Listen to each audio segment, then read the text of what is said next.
I sort of noticed, I think early on as being self-employed, that there was definitely a niche in the market for a different plumbing company. I used to work in the Pimlico area and then decided to form Pimlico Plumbers with the idea of offering the customers a quality service. And I believe that we've probably been the first ones to do that, and it certainly has been different, and I think the fact that the service is still in demand now, purely by being different, by being offering someone a quality service, something that's really quite unknown in the plumbing industry.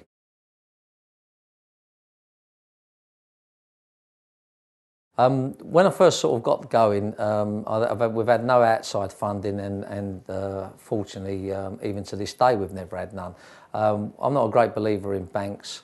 Don't like them at all. Unfortunately, you have to go to them, but I think they're crooks in suits the way that they operate. You want to be running your own business, not the banks running it. So we've always avoided it. It's a simple message, really. Just put the money back in that you're making and let it generate itself. Put everything back into it, and I think you'll find that by doing that, you're very independent, and as I say, you're running your business rather than other people.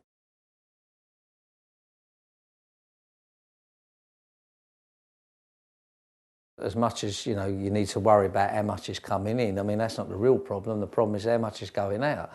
So you need to be able to control your spending. And spend accordingly to what's coming in. And if you want to spend more, you have to work more. I mean, yes, it's been a struggle. It hasn't been an easy road, but it's like anything. You only get out of it what you put into it. One of the problems with a lot of this sort of credit situation, people complicate it, but it's nothing complicated. Don't spend your money. Just save it.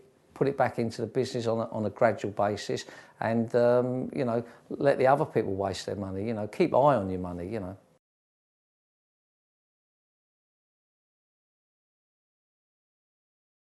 Yeah, I mean, one of the problems you find with a lot of people running a business is, they sort of want to run before they can walk. And the other problem is they listen to too many people. There's no better person to run your business than yourself. Use your own instinct. Yes, talk to people, get advice, get information. But at the end of the day, common sense has got to come into it. And, I suppose the problem with common sense is it ain't that common. But if it was, then that's what people should rely on. Don't sort of, yes, you've got to think fairly big. You've got to be confident, you've got to be assertive, you've got to be positive. You've got to know what you want to do and where you're going. But I don't know many businesses that if you put something into it, you'll get something out of it.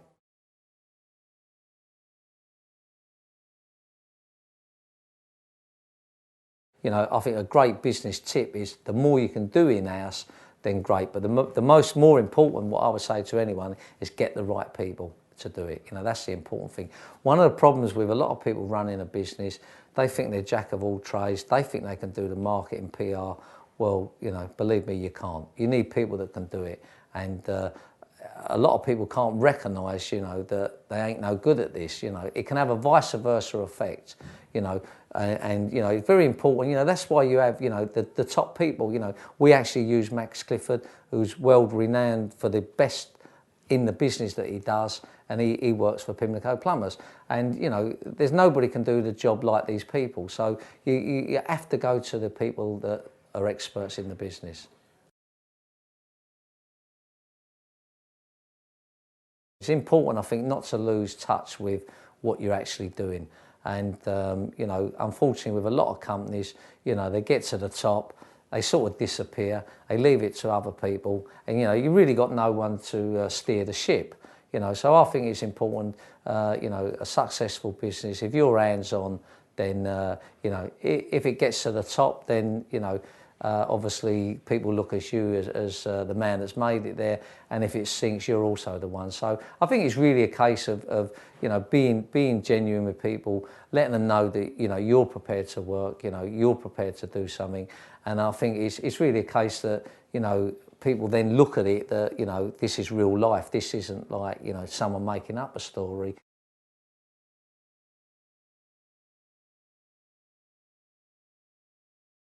I recognised years ago that no one man can be good at everything, and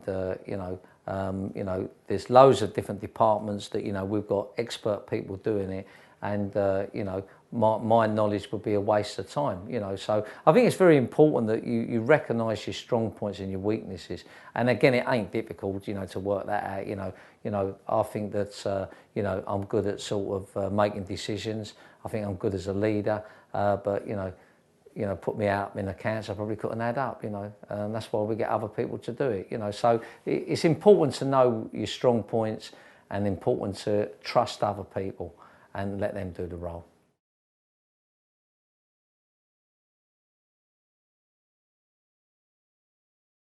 Great bit of advice for anyone is get a logo. Let people have a logo so people know instantly, who you are or what you are.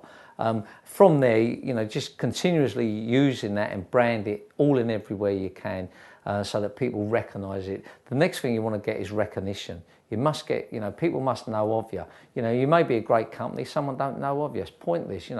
Get a good name. The name's important.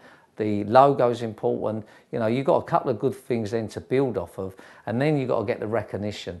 And there's a million things you can do to get that recognition. Whether it be that you get all the testimonials from customers and you have them in your office, whether you do a DVD on your company. You need something that you can let the general public know what you're about. The other sort of important thing is that you get return work. I mean, we deal 1,400 jobs a week. 80% of them people have used us before. There's nothing better than being recommended. It's the best form of advertisement. It's the best marketing there is. If someone recommends you, then it's the best way. And of course, if these people are recommending you, you should recognise that also. And use that as a great selling tool. That you can tell other people that.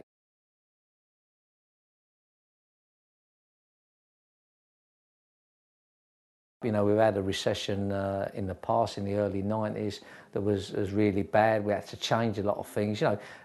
We had to sort of cut our cloth accordingly. And and now with the current recession, yes, we'll weather the storm. Of course we will, and you can come out a lot stronger for it. It's really a case of I think you've got to be realistic. It's a very it's a very sort of realistic sort of world out there, and if you're kidding anyone, you're only kidding yourself, You've got to work accordingly to the situation.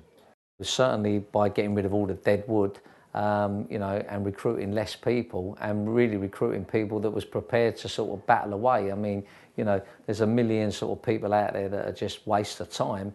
If you've got them with you, I think one of the things that we've done then in the recession was, be a lot more assertive with things, and if it's not adding up, then end it, and only try and work with people that want to work with you rather than carrying the dead wood.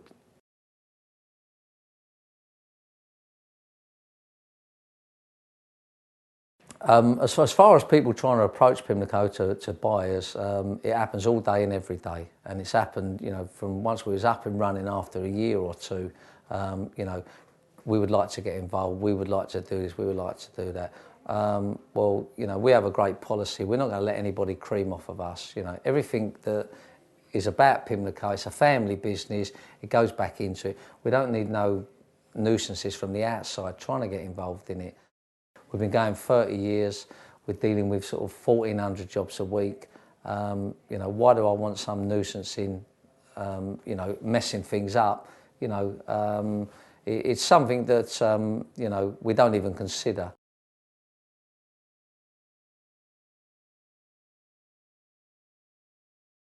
When people talk about, am I going to retire? Am I going to be out of it?